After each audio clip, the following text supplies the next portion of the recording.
Good job, kids.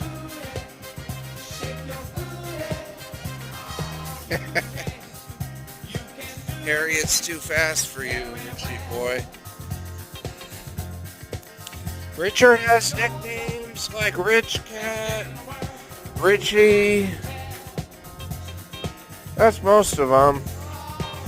But Harriet doesn't have a nickname.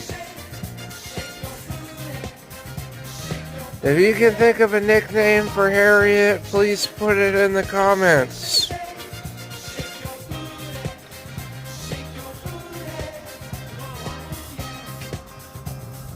I could call her Ree, short for Harriet.